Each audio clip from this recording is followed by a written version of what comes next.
Hi, I'm Judith Pennington, and I'd like to welcome you to this set of Mind Mirror instructional videos. These are intended to simplify your user manual in terms of taking less time to review, and I will introduce you through these short take videos to each and every main, primary, and most important function of your Mind Mirror equipment, beginning with the software download and synchronizing the DSU to the software, all the way to analyzing the data.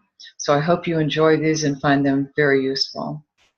In this one, I'd like to introduce you to the equipment that either has already arrived or will soon arrive in your Mind Mirror package.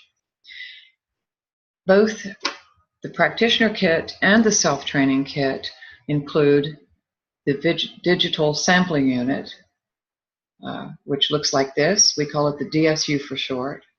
There are two sides that I want to show you.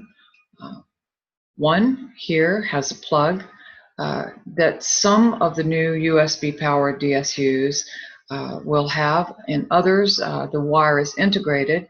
If this hole is empty, then you would want to insert this cable. It's about 3 feet long, 1 meter. You simply look and see which is the tapered end and which is the long end, and make sure that you match these two. They don't need to be forced. You simply insert it, and you'll hear a little click. Then you'll know everything is as it's supposed to be. And on the other end of this cable is a USB attachment. To this, I hope that you will have already purchased a USB emissions filter. It looks like this. This is the Jitterbug version that I obtained from Amazon.com. You simply plug the other end of your USB cable into the Jitterbug, insert it into a USB port in your laptop, and you'll hear that little sound that tells you that your computer has recognized the DSU and that now you can configure your DSU to your software. In a future tiny take or short take, we're going to show you how to do that. But for now, I want to acquaint you with this side of the DSU. This is where we find the power button. It's clear. When you press it lightly, it's going to turn white. Press it again. You'll see it flash a few times, and then it goes back to clear.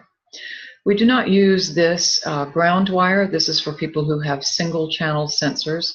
You'll have purchased a dual channel sensors with an integrated ground wire.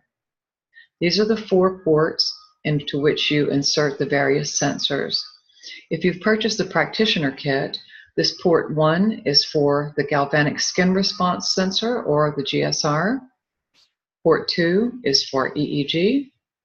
Port 3 is for the blood volume pulse, or BVP sensor.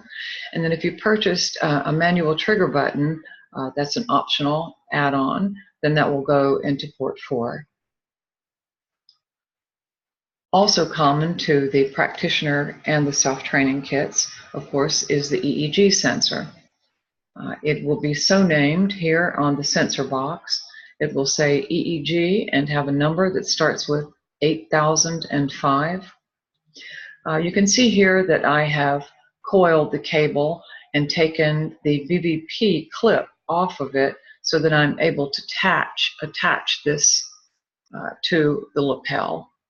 That just keeps it a little bit out of the way and secures it, of course, so that it doesn't fall down. Now you'll notice that these EEG wires are quite long, which is beneficial in some ways, and in others can be a little troublesome for people. So some people actually take these 5 wires and separate them and tape them so that you end up with the left brain wires and the right brain wires separated. So here are the electrodes. You could actually take these cables and wrap a piece of tape around here, and then wrap a separate piece of tape around here, and then that tells you which is for the left and which is for the right brain.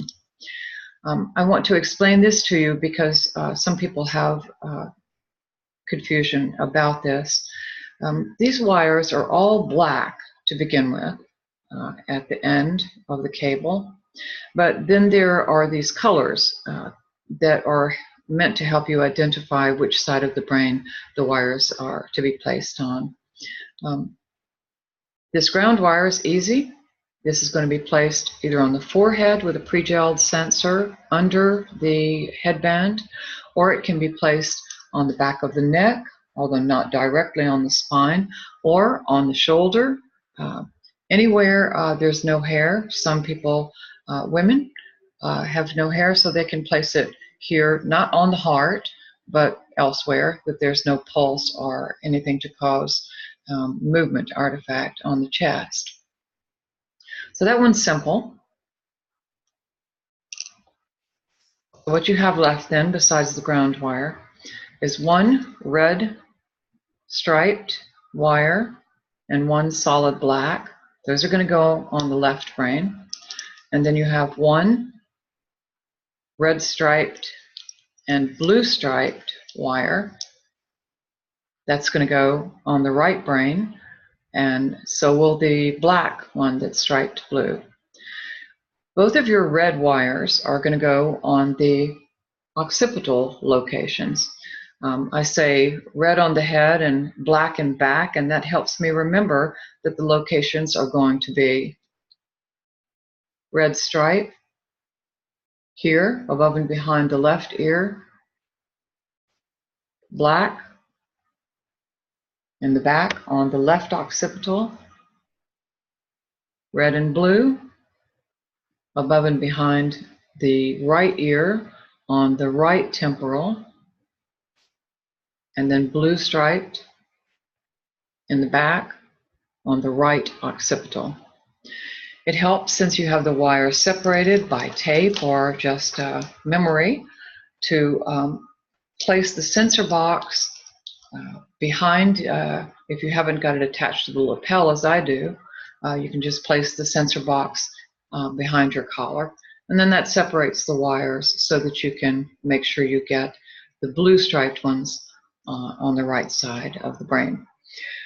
One other thing that will be helpful to show you here is that it is also possible to take these sensor ends and separate the sensor head by firmly holding the wire here, not down here. You don't want to pull the wire out, but you could hold it right here and separate these two so that the sensor pin is lying here and this sensor head can be pasted over and set separately, all four of them set apart, so that when you're ready to do the hookup and you've found a clear line of scalp, as I'm doing right now, knowing where my occipital bump is, that's also in the user manual, and then there are a couple of videos about it. Women will probably do their hair like this so that they're able to have a nice clean line of scalp all the way in the back. The occipital bump is here, the ridge is here, and this is about probably 1.5 inches above the ridge. You clean with the paste. This would be the black wire. You clean with the paste here. This will be the black and the blue. This will be the red on above and behind the left ear, and then above and behind the right ear is going to be on a plain line of scalp, is going to be the location for the red wire with the blue stripe. So it's not very complicated, and certainly you can watch the videos that are online or simply look at the user manual to understand more about the EEG hookup, and just to make sure that you, even if you use the ground wire on the neck or shoulders, that you remember to clean with paste, clean with gel.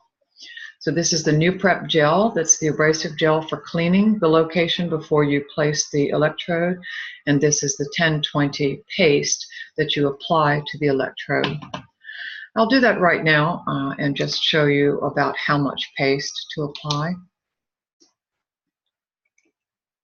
These are a little not so easy for people to squeeze this thing. So you can actually buy from bio-medical.com a little pot or jar of paste that makes it a little easier to get the paste out. So here is my electrode. Here's the paste. Basically, I want to cover the center of the electrode, or the center of this disc, because at the center of that is that electrode. And you can see it's not a lot of paste, but it's enough to hold the electrode onto the scalp. If you need any help with the hookup, please let me know and I'll be happy to work with you on Skype or TeamViewer. The other components then of the practitioner kit, although not the self-training kit, are the GSR and the BVP. And I'll just take a moment to show you the GSR and the BVP. So again, that's going to be named on the sensor box, and it consists of these two electrodes, along with two Velcro strips. The Velcro strips are quite easy to apply. They're going to be located either on these two fingers, the index and the middle finger, or the middle finger and the ring finger, and on the first digit and the soft pad of the finger. Just place the electrode here and wind the soft piece of the GSR Velcro tape. I like to hold it down with my thumb. That way I stabilize it and also make sure it's tight enough and not too tight, and run it around the finger.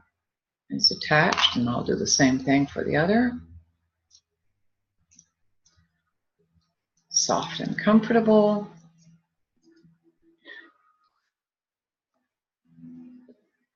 And then you simply take the GSR's two ends, attach them so that the wires, I mean, you could put the wires toward the fingers, but you're more likely to move your hand, and hopefully your non-dominant hand, because the skin is thinner there, so you're probably going to get a better signal. The best practice really is to have the wires moving away from the hand. And then simply the blood volume pulse sensor consists of this clip. It is light sensitive, so you would want to not use it in a very brightly lit area.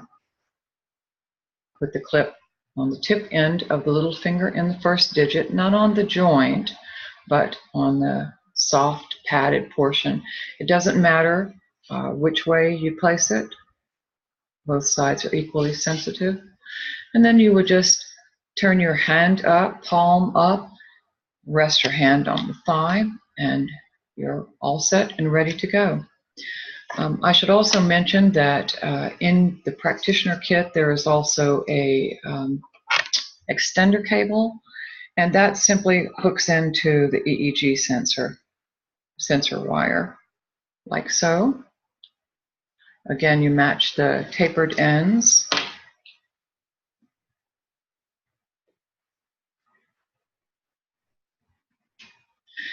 And then the end of the extender cable then plugs into port 2.